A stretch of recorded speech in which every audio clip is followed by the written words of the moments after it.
Good morning dear students, मेरा नाम चंदन कुमार सिंह है। आज मैं आपको लेसन नंबर 3 जो कि कंप्यूटर में जो है क्लास 10th के इंटरनेट चैप्टर उससे बताने आया हूँ। इस जो है लेसन में हम लोग इंटरनेट के बारे में और उनसे संबंधित जो भी जानकारियाँ हैं उनके बारे में जानकारी लेंगे। ठीक है, तो सबसे पहले आप इस चैनल को लाइक और सब्सक्राइब कर दीजिए, बेल आइकॉन जरूर दबा दीजिएगा और अगर कोई क्वेश्चन हो तो वो मुझसे ज़रूर पूछिएगा।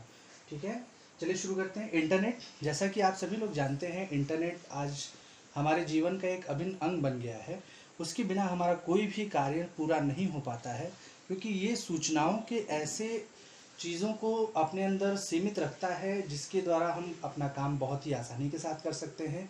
यदि हम इंटरनेट के बारे में बताना शुरू करें तो आप इससे आज के जीवन में, आज के दैनिक जीवन में बहुत सारे कार्यों को कर सकते हैं। जैसे कि हम इसके द्वारा ऑनलाइन खरीदारी कर सकते हैं, इसके द्वारा हमें कोई भी सूचना अगर चाहिए हो किसी भी तरीके की, कहीं की भी, तो वो सूचना हमें अत्यंत सुलभता के साथ मिल जाता है। तो इस तरीके की पूरी जानकारियाँ हमें इंटरनेट के अंदर मिल जाती हैं। ठीक है, इंटरनेट का जो आविष्कार किया गया था, इसका आविष्कार सर्वप्रथम एर्पानेट के रूप में किया गया था।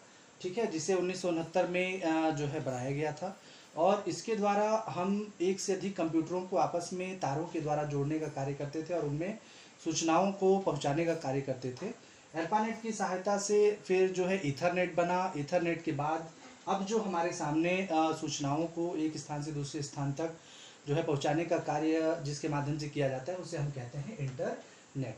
ठीक है, तो इंटरनेट सूचनाओं का इंटरनेट जो है काफ़ी सारे कंप्यूटरों का ऐसा जाल होता है जो एक दूसरे से जुड़े होते हैं और इनके द्वारा हम वो सभी कार्य कर पाते हैं जिनकी सहायता से हमारे कार्य बहुत ही सुगमता से पूर्ण हो सकें। तो इस तरीके के सूचनाओं के जाल को हम लोग इंटरनेट कहते हैं। ठीक है, तो अगर हम एक जो है इंटरनेट को परिभाषित करें तो हम कह सकते हैं कि किसी भी प्रकार के अनेक नेटवर्कों का ऐसा समूह, नेटवर्क ऑफ नेटवर्क, जिसमें सभी नेटवर्क किसी न किसी जो है कंप्यूटर से किसी न किसी संचार माध्यम से आपस में जुड़े होते हैं और वो अपनी सूचनाओं को एक जगह से दूसरी जगह, एक कंप्यूटर से दूसरे कंप्यूटर, एक नेटवर्क से दूसरे नेटवर्क को देने का कार्य करते हैं। ऐसी व्यवस्था को हम लोग कहते हैं इंटरनेट। ठीक है, चलिए, तो ये जानकारी हो गई इंटरनेट के बारे में। आगे हम बात करेंगे क्लाइंट और सर्वर व्यवस्था। जैसा कि आप सभी लोग जानते हैं, क्लाइंट और सर्वर व्यवस्था एक ऐसी व्यवस्था होती है जिसमें जो है एक मुख्य कंप्यूटर से बाकी सभी कंप्यूटर जुड़े होते हैं और जो मुख्य कंप्यूटर होता है उसे हम लोग सर्वर कहते हैं और इस सर्वर से जुड़े हुए जो कंप्यूटर होते हैं उसे हम लोग क्लाइंट कहते हैं, नोड कहते हैं। ठीक है, तो इसके बारे में हम थोड़ी सी और जानकारी आपको देने वाले हैं। सर्वर जो है, सर्वर क्या कहलाता है, जैसा कि अभी मैंने आपको बताया, सर्वर ऐसे जो है कंप्यूटर होते हैं जो किसी भी नेटवर्क का मुख्य कंप्यूटर होते हैं, अर्थात जिसमें सारी सूचनाएं रखी होती हैं। ऐसे कंप्यूटर को हम लोग कहते हैं सर्वर कंप्यूटर। ठीक है, चलिए, क्लाइंट कंप्यूटर। क्लाइंट कंप्यूटर वे कंप्यूटर होते हैं जिनको जो कि सर्वर के द्वारा जो है जुड़े होते हैं। अगर जो है किसी इंफॉर्मेशन को क्लाइंट को आवश्यकता पड़ती है तो वो सीधे सर्वर के पास रिक्वेस्ट भेजता है। रिक्वेस्ट सर्वर के पास जब जाती है तो सर्वर उसे चेक करता है क्या हमारे पास ये कंप्यूटर जो है ये नेटवर्क में जुड़ा हुआ है।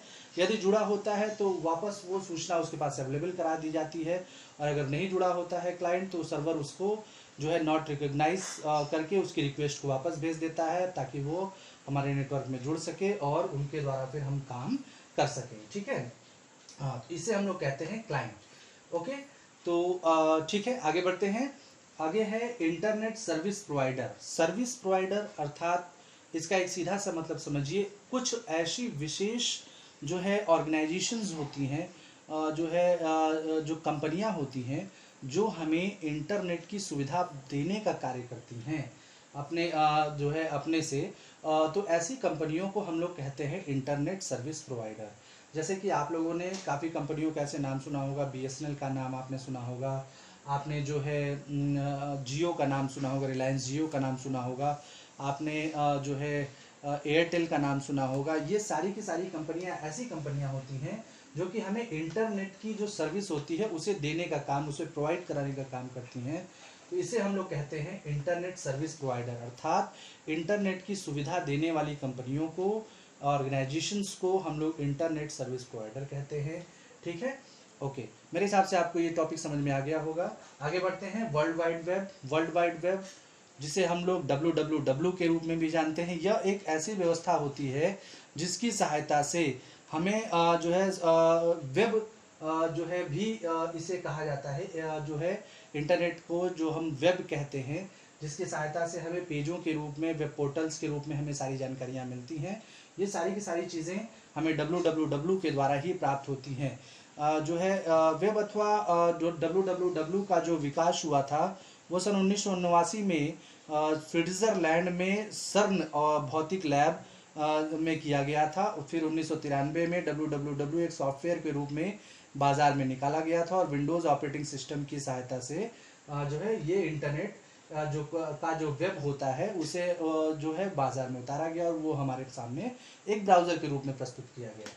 ठीक है, इसमें कुछ विशेष प्रकार की सुविधाएं होती हैं जो कि आपस में एक दूसरे से, ये जो WWW होता है ये कुछ पेजों का, कुछ वेब साइट्स का जो है संग्रह होता है, जो कि आपस में हाइपर टेक्स्ट ट्रांसफर प्रोटोकॉल के द्वारा आपस में जुड़ा होता है, हाइपर मीडिया के द्वारा आपस में जुड़ा होता है। और इसकी सहायता से हम लोग अपने कार्यों को बहुत ही सुगमता के साथ, सरलता के साथ कर सकते हैं। WWW के कुछ विशेष चीज़ें हैं जिनकी सहायता से ये पूर्ण होता है। सबसे पहली चीज़ है वेब पेज। वेब पेज जैसा कि आप समझ सकते हैं, एक जो है कॉपी का जैसे पेज होता है, तो वैसे इंटरनेट का भी कुछ पेज होता है जो कि इंटरनेट से संबंधित जो लैंग्वेजेस होती हैं उनके द्वारा बनाया जाता है। और उन्हीं लैंग्वेजेस से बनी हुई चीज़ जो होती है, जो पेज होता है, उसे हम लोग कहते हैं वेब पेज। चूँकि ये इंटरनेट पर जो है प्राप्त किया जाता है, इसीलिए इसका नाम रखा गया है वेब पेज। ठीक है, ये ऐसे पेजेस के समूह होते हैं, ये ऐसे सूचनाओं के समूह होते हैं जिनकी सहायता से हमें किसी वस्तु विशेष या किसी ऑर्गेनाइजेशन, संगठन के बारे में जानकारियाँ प्राप्त होती हैं और उनको पढ़कर हम अपने कार्यों को बहुत ही आसानी के साथ कर सकते हैं। ठीक है, अगली चीज़ है वेबसाइट। वेबसाइट क्या होती है? वेबसाइट एक ऐसी प्रक्रिया है जिसमें हम लोग वेब पेजों के समूह को लेकर इसे बनाते हैं। ठीक है, अर्थात वेब पेजों के एक से अधिक पेजों को लेकर वेबसाइट का निर्माण किया जाता है। वेबसाइट के द्वारा हम लोग वो सारी इंफॉर्मेशन देने का कार्य करते हैं किसी एक संगठन या किसी और एक ऑर्गेनाइजेशन के बारे में, किसी एक ऐसी चीज़ के बारे में जिसकी जानकारी क्लाइंट को आवश्यकता के रूप में पड़ती है, तो उसे हम लोग कहते हैं वेबसाइट। ठीक है, अगली चीज़ है वेब पोर्टल। वेब पोर्टल क्या होता है? वेब पोर्टल एक ऐसी सुविधा है जिसमें वेब पेज को विकसित करने की प्रक्रिया की एक श्रेणी के रूप में देखा जा सकता है, जिसमें सबसे पहले वेब पेज, उसके वेबसाइट, वेब पेजों के समूह और उसके बाद वेब पोर्टल साइटों का समूह आता है। वेब पोर्टल बहुत सारी वेबसाइटों का समूह होता है, अर्थात जैसे वेबसाइट एक से अधिक वेब पेजों का संगठन होता है, वैसे ही कई सारी वेबसाइटों का संगठन को हम लोग क्या बोलते हैं? वेब पोर्टल बोलते हैं। ठीक है, ओके, तो इसका मतलब ये हुआ कि एक से अधिक वेबसाइटों के समूह जो होते हैं उसे हम लोग कहते हैं वेब पोर्टल। ठीक है, उसके बाद आता है hyper media. Hyper media hyper text तकनीक की उन्नत तकनीक है। हाइपर मीडिया में टेक्स्ट डेटा के साथ साथ ऑडियो तथा वीडियो डाटा भी हम लोग जो है चला सकते हैं, उस पर कार्य कर सकते हैं, समावेशित रहता है उसमें, इसीलिए इसका नाम रखा गया है हाइपर मीडिया।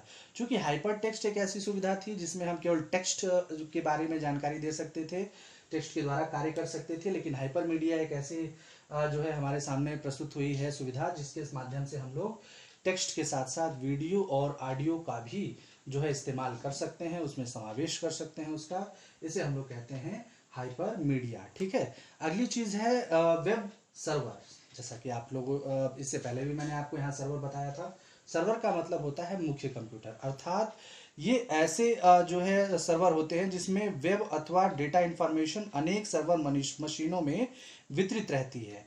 ठीक है, वेब व्यवस्था के इन सर्वर को वेब सर्वर कहा जाता है, क्योंकि इसमें जो है जो भी इंफॉर्मेशन वगैरह रहती है वो किसी एक कंप्यूटर में नहीं रहती है, उसको अलग अलग जगहों पर अलग अलग रख दिया जाता है, ताकि अगर एक जगह से ख़त्म हो, एक जगह से नष्ट हो जाए तो दूसरी जगह से हम उसे प्राप्त कर सकें। तो इस तरीके के जो है एक से अधिक जगहों पर रखे गए सर्वर को हम लोग वेब सर्वर कहते हैं। ठीक है, तो फिर आते हैं अगले टॉपिक पे, जो कि है वेब ब्राउज़र। इसका नाम आप लोगों ने बहुत सुना होगा। जैसे आप लोग जो है वेब ब्राउज़र के रूप में अगर हम बात करें तो आप लोगों ने इंटरनेट एक्सप्लोरर के बारे में, ओपेरा और मोजिला फायरफॉक्स, गूगल क्रोम, ये सब के बारे में जरूर सुना होगा। ये सारी की सारी चीजें कहलाती हैं वेब ब्राउजर। ब्राउजर का मतलब होता है, ब्राउज का मतलब होता है खोजना। किसी भी चीज को इंटरनेट पर खोजने की जो प्रक्रिया होती है उसे हम लोग कहते हैं जो है वेब ब्राउजर। ये एक ऐसी सुविधा है जिसकी सहायता से हम अनेक जो है वेब पेजेस जो होते हैं, जो हमारे वेबसाइट्स वगैरह होती हैं, उनको हम जहां पर ढूंढते हैं उसे हम लोग कहते हैं वेब ब्राउजर। अगली चीज है सर्च इंजन। सर्च इंजन जैसे आप लोगों ने गूगल का नाम सुना होगा, याहू का नाम सुना होगा, बिंग का नाम सुना होगा। ये सारी ऐसी जो है सुविधा है जिनके द्वारा हम इंटरनेट के वेब ब्राउजर पर जाकर सर्च कर सकते हैं, उसे खोज सकते हैं। ये सुविधा देने का कार्य करता है सर्च इंजन। ठीक है, जैसे आपको अभी मैंने बताया गूगल एक ऐसी जो है सर्च इंजन है जिसकी सहायता से हम दुनिया की किसी भी चीज के बारे में बहुत ही आसानी से जानकारी प्राप्त कर सकते हैं। ठीक है, ओके, तो इसे हम लोग कहते हैं सर्च इंजन। अगला है यूनिफॉर्म रिसोर्स लोकेटर। ये क्या होते हैं? यूनिफॉर्म रिसोर्स लोकेटर ऐसी सुविधाएं हैं जिनके द्वारा हम जो है विभिन्न प्रकार के यूआरएल इंटरनेट पर किसी भी विशेष वेब पेज या वेबसाइट एड्रेस को प्रदर्शित किया जाता है। इसे हम लोग कहते हैं यूआरएल। जैसे आप लोगों ने नाम सुना होगा www.gmail.com, www. जो है setindia.com, इंडिया न्यूज.com, इंडिया टाइम्स.com। तो ये जो सारी सुविधाएं होती हैं ये डायरेक्ट किसी सर्च इंजन पर जाकर हम जो रिसोर्स देते हैं, जो पता देते हैं, उसे ढूंढने का काम जो है यूनिफॉर्म रिसोर्स लोकेटर, वही चीज आपकी कहलाती है uniform resource locator. Uniform resource locator में तीन चीजें होती हैं। सबसे पहला होता है प्रोटोकॉल। प्रोटोकॉल के बारे में मैंने इसके पहले की वीडियो में आपको बताया था। नियमों के समूह को हम लोग प्रोटोकॉल कहते हैं। तो जो नियम है किसी भी वेब पेज, वेबसाइट को ढूंढने का, वो सबसे पहले इसमें आता है। दूसरी चीज होती है इसमें सर्वर मशीन का नाम, जो कि www के रूप में, हाइपरमीडिया के रूप में दी जाती है उसमें। तो इसे हम लोग कहते हैं यूनिफॉर्म रिसोर्स लोकेटर, जिसमें हम सर्वर मशीन के बारे में जानकारी देते हैं, उसके नाम के बारे में करते हैं, और लास्ट में हम लोग देते हैं फाइल का नाम। ठीक है, फाइल के नाम में हम लोग जो है, जैसे हमने अभी आपको बताया gmail.com, इंडिया टीवी जो .com, इंडिया न्यूज.com, thehindu.com, तो ये सारी जो चीजें होती हैं इसे हम लोग कहते हैं यूनिफॉर्म रिसोर्स लोकेटर। ठीक है, ओके। देखिए कंप्यूटर में क्या होता है कि नेटवर्कों को आपस में कार्य करने के लिए कुछ मुख्य एप्लीकेशंस की जरूरत पड़ती है। वो एप्लीकेशन में खासतौर पे तीन चीजें बहुत ही ज्यादा इस्तेमाल की जाती हैं। सबसे पहली चीज है FTP, जिसे हम लोग फाइल ट्रांसफर प्रोटोकॉल भी कहते हैं। क्या कहते हैं? File transfer protocol. अर्थात किसी फाइल को एक स्थान से, एक कंप्यूटर से दूसरे कंप्यूटर में ले जाने के लिए जो नियमों के समूह होते हैं उन्हें हम लोग कहते हैं file transfer protocol. File transfer protocol एक ऐसी सुविधा है जिनकी सहायता से हम लोग किसी भी आकार की फाइल एक कंप्यूटर से दूसरे कंप्यूटर में ले जाने का कार्य करते हैं। इसे हम लोग कहते हैं फाइल ट्रांसफर प्रोटोकॉल।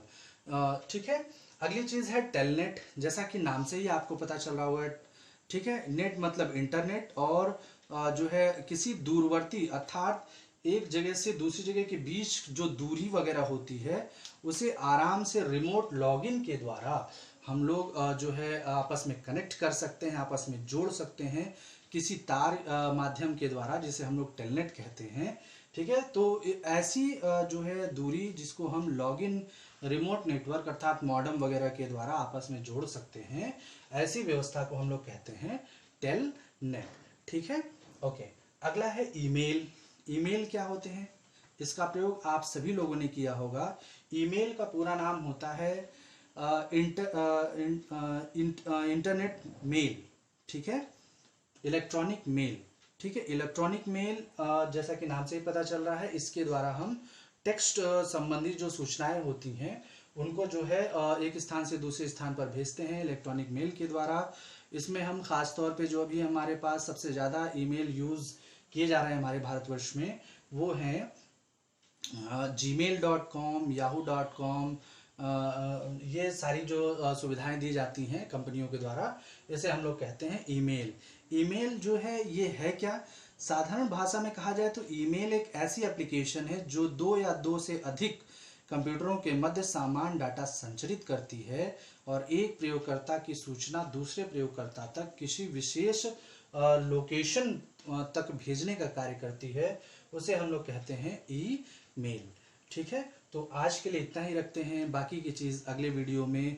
वीडियो को लाइक और सब्सक्राइब जरूर कर दीजिएगा। अगर कोई प्रॉब्लम होगी तो कमेंट बॉक्स में उसे ज़रूर बताइएगा। बहुत बहुत धन्यवाद। Thank you.